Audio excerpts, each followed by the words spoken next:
So next, I'm going to introduce Dr. Angela Hu. Dr. Hu is a board-certified physician in internal medicine and currently a headache fellow at the Jefferson Headache Center. She graduated with high honors from the University of Virginia with a double major in biology and psychology, and received her medical degree from Virginia Commonwealth University School of Medicine. She completed her internship and residency in internal medicine at the Thomas Jefferson University Hospital. Dr. Hu is the recipient of several scholarships and awards during medical school and residency, including the Joseph Collins Foundation Scholarship, which recognizes students with an excellent academic record, as well as an interest in the arts and cultural pursuits outside the field of medicine. She is currently undergoing a 200-hour registered Yoga Alliance teacher training to become a certified yoga teacher. She's here today to present treatment updates.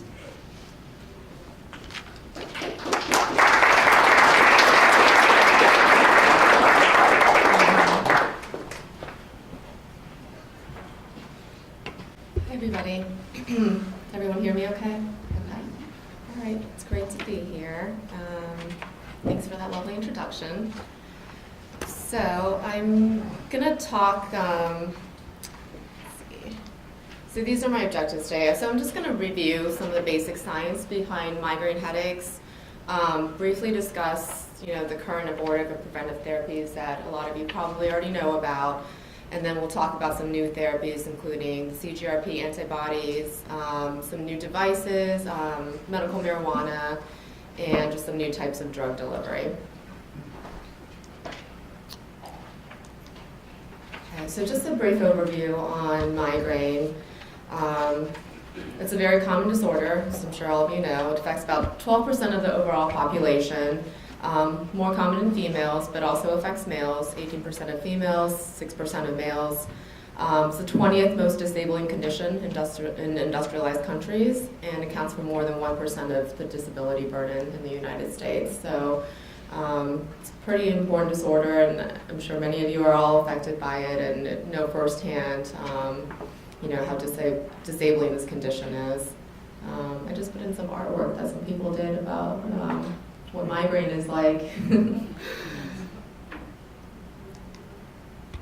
So just a little bit about the pathophysiology of migraine. So what is migraine? What does it do to the brain?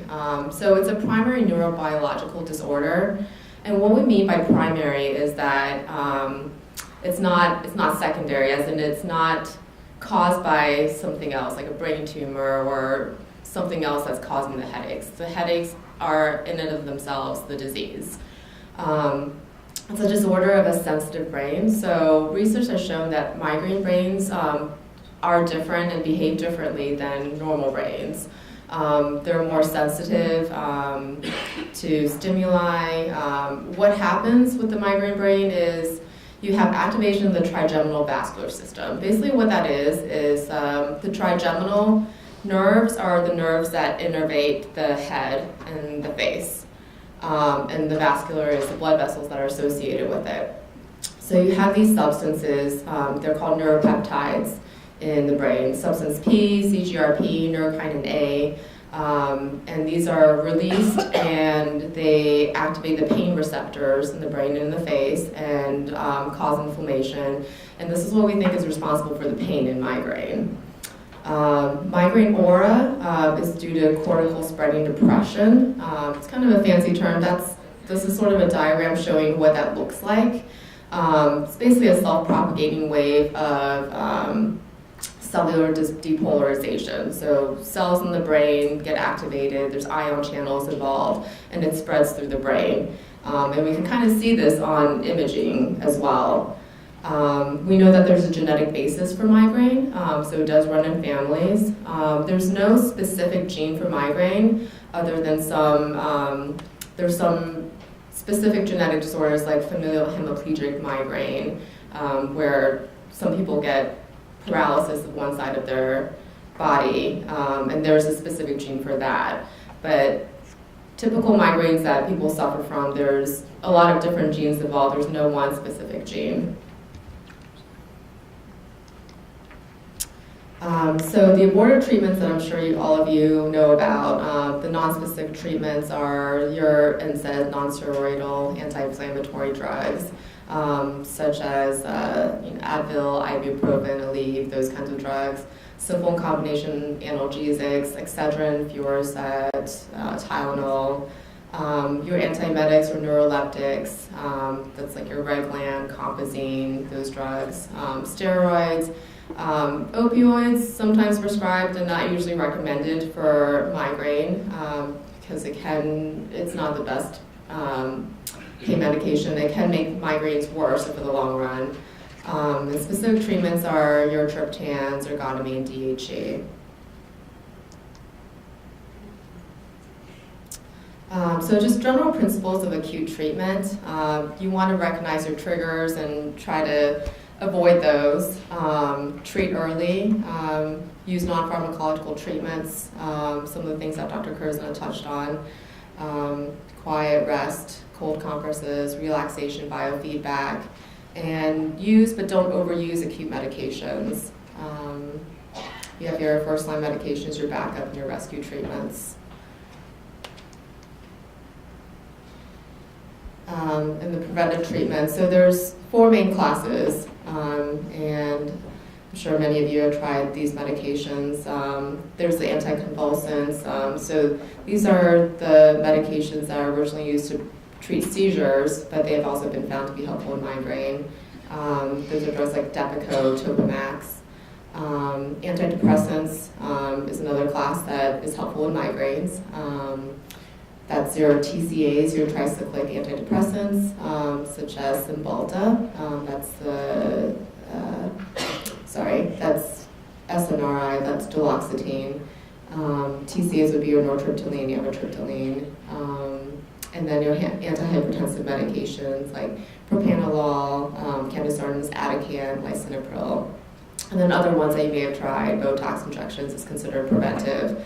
Minocycline is actually an antibiotic, but it's also been shown to be helpful in migraine. Memantine or Namenda, and you have your over-the-counter nutraceutical supplements that have also been shown through research to be helpful in migraine. Riboflavin, CoQ10, magnesium. One thing I wanted to touch on is medication overuse headache. It's also called rebound headache or drug-induced headache.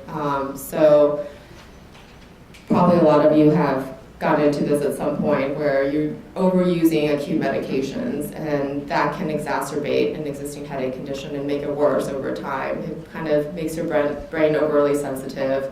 When you stop the medication, your headaches can get worse before they get better. So the main culprits are listed there. So opioids if you overuse those, they can cause rebound headache. Your common analgesic medications like ibuprofen, and then your triptans or ergotamine.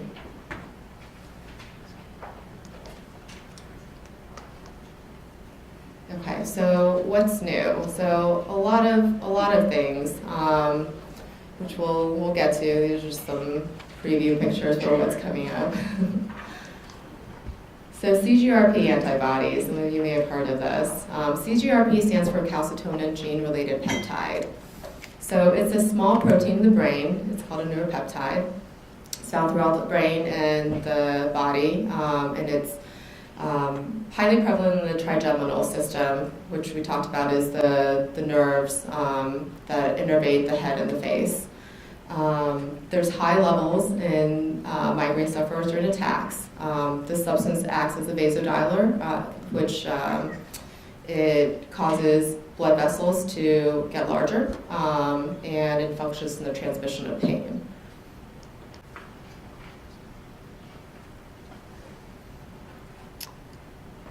Okay, so from research we found that infusing CGRP will trigger a migraine. Like I mentioned, the levels increase during migraine and decrease with headache relief. Some of the drugs that are already in use, we found that they inhibit CGRP release, such as the triptans and ergots like your DHE. And that's just a picture of the brain, the trigeminal system. These were the vessels and the nerves that go from the brain to the face.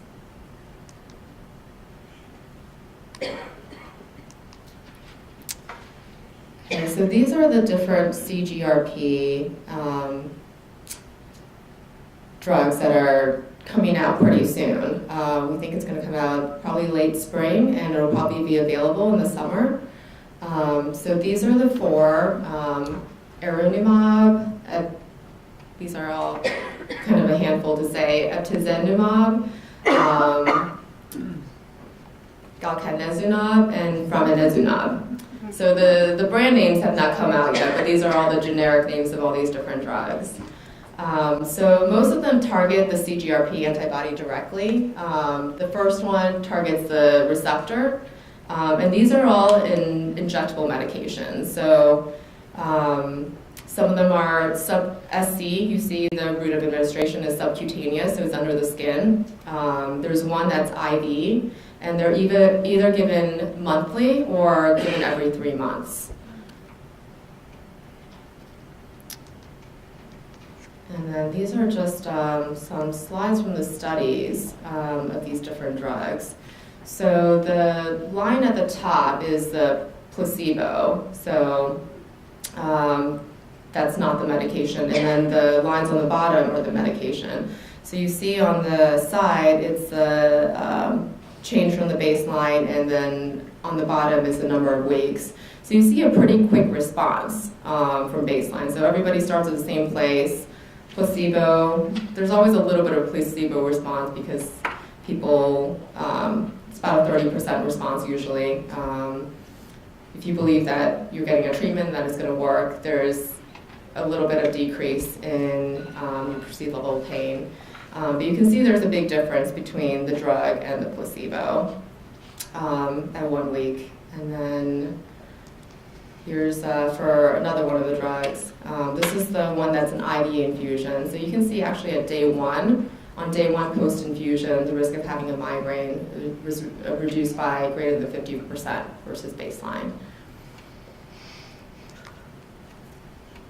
And then this is another one. So the two little graphs on the side there, 96 or so % of the people finished the study, so there was a high rate of retention, so it was very well tolerated. And the safety profile is the graph underneath that. So very similar to placebo, so not really any side effects. So what we know about CGRP antibodies, they have a pretty rapid onset. You can see differences within a week or within even the first day for IV treatment. There's no need for gradual dose escalation like for many medications where you kind of start off at a low dose and you have to gradually go up until you see a response. Thus you can kind of give the full dose right away. And adequate trial is pretty quick. 1 or 2 doses, you can kind of know if it works for you or not. And safety and tolerability profiles are really good. There's not really a big difference from placebo. Most of the side effects or reactions are more just local injection reactions. So some of the devices I want to talk about, there's the supraorbital nerve stimulator, or the Cephally device, the vagal nerve stimulator, that's done by Camacor, and then the transcranial magnetic stimulator, just shown there. Okay, so this is the Cephally device. This is what it looks like now. It used to be like a headband that goes around. Now it's kind of just a sticker that's an electrode that you put on your head, and then that the Cephally device actually sticks to that. I think it's a magnet. These are the ones that are available now, and the prices, this is from their website. So they can be used in both acute and preventive treatment. And then there's also a dual device that acts as both. They do have a 60-day money-back guarantee on these, so if you try it and decide it doesn't work for you, you can give it back within 60 days and they'll refund you. And this is just some of the data about how effective it is. So this is for the Cephally device as an acute treatment. So this uses a 1-hour treatment and found that there's significant pain relief for about 85% of patients, and about 32 patients, a third, were pain-free. And then as a preventive treatment, use this as daily 20-minute sessions. And there's a reduction in the frequency of your migraine attacks, and as well as acute medication use.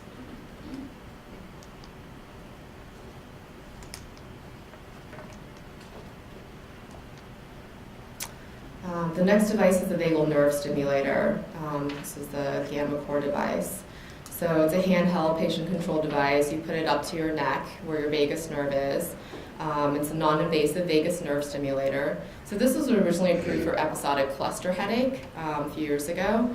And as of January 29th of this year, it was FDA approved for the acute treatment of migraine.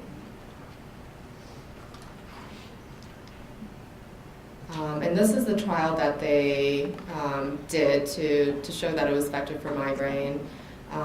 There's 200 some patients with episodic migraine.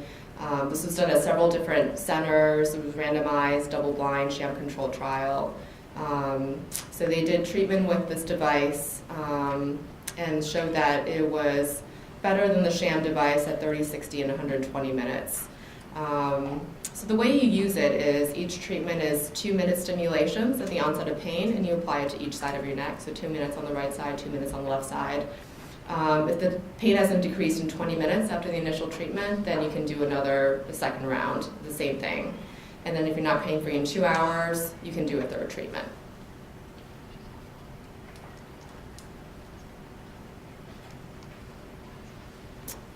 And then lastly is the TMS, the transcranial magnetic stimulator.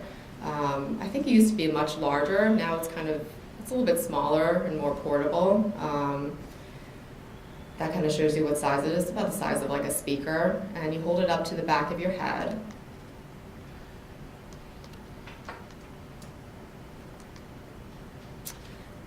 And then these are just sort of the steps to use it. So this is also indicated for both acute and preventive treatment of migraine. What it does is it means non-invasive, because you just hold it up to your head. Delivers a brief single pulse of magnetic energy to the back of your head. And it's pretty easy to use. You just turn it on, hold it to the back of your head, and press the button. You hear a clicking sound when the pulse is delivered.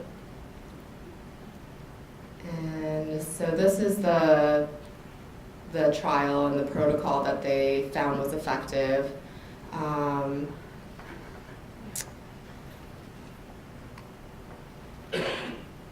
So the preventive part is you treat with 4 pulses every morning, every evening, and then an acute attack, do 3 pulses early during the onset of a migraine attack, wait 15 minutes, you can treat again, and then treat a third time if you're not pain-free.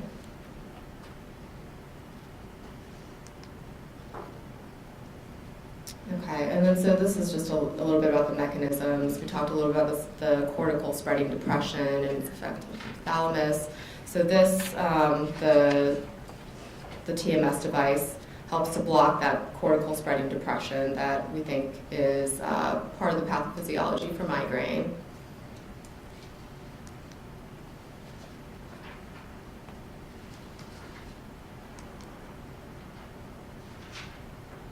And this is just a little bit more data showing the effectiveness of the device versus sham in a randomized placebo controlled trial. And then just a few new drug delivery methods. So I think these are fairly new that just came out, Zembrace and Onzetra. They're both sumatriptan. The Zembrace is an auto-injector pen. Single-use, disposable, it's just like 2 clicks. And then the Onzetra is also sumatriptan. It's a nasal powder. And you hold it up to your nose and you blow into one piece of it, and then it delivers the powder to the back of your nose. So, I mean, these delivery methods work pretty quickly, both through the nasal and the injectable method, faster than taking an oral tablet.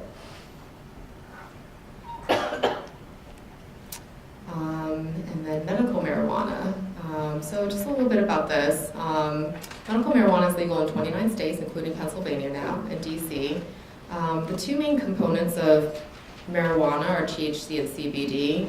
THC is responsible for more of the psychoactive properties of marijuana. It's the compound that gets you high, gives you hallucinations and all that. CBD is more of the pain modulation compound.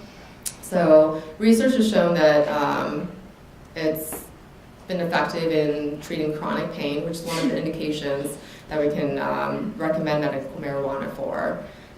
There's different methods of delivery, vaporized, edibles, there's tinctures and oils, and there's marijuana dispensaries that can give this to you. There's a few side effects, some memory issues like with all drugs, increased appetite, rarely psychosis. So you do need to register with the Pennsylvania Department of Health and complete an online profile. And then you would have a doctor complete a certification form in order for you to get the marijuana ID card. So because marijuana is a Schedule I drug, we're not allowed to prescribe it, but we can recommend it, and you can take it to a dispensary and they can give you the form that we recommend. All right, so that's all I got. So just this final slide. Just to remind you guys, there's hope for the future. There's new things coming out all the time. And I'm happy to answer any questions you guys may have.